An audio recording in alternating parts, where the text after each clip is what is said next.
জামাত ইসলামী ক্ষমতায় আসলে এক রাতের ব্যবধানে চাঁদাবাজ যেগুলো ছিল, যা টাকা জমাইছে সবগুলা ওমরা করার পিছনে খরচ করবে ইনশাআল্লাহ।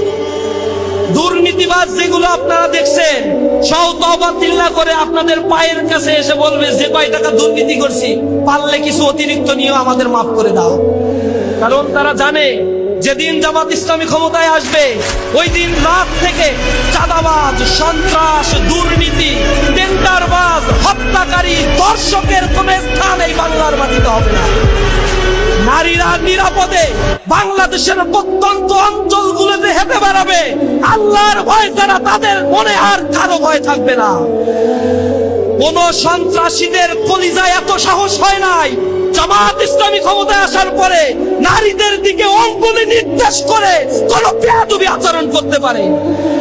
তাদের হাত কেটে দেওয়া হবে, যে হাত দিয়ে সন্ত্রাসী কর্মকাণ্ড তারা করবে।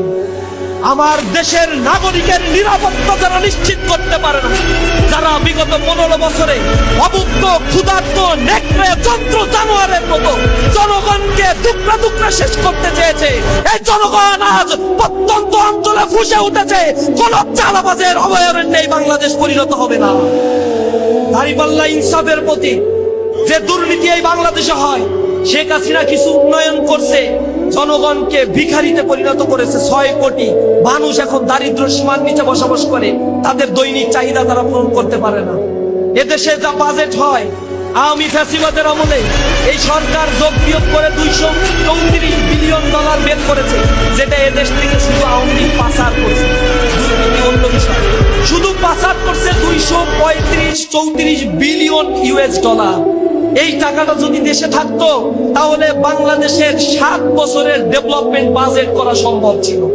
তার মানে এই টাকাটা থাকলে এদেশের 6 কোটি মানুষ যে দারিদ্র সীমার নিচে বসবাস করে, 30 লক্ষ শিক্ষিত যুবক যে বেকার অবস্থায় বেকারত্বের অভিশাপ নিয়ে ঘুরে বেড়াচ্ছে, তাদের বেকারত্ব গোছা আর দারিদ্র বিমোচনের জন্য 1 বছরের বেশি সময় লাগার কথা না।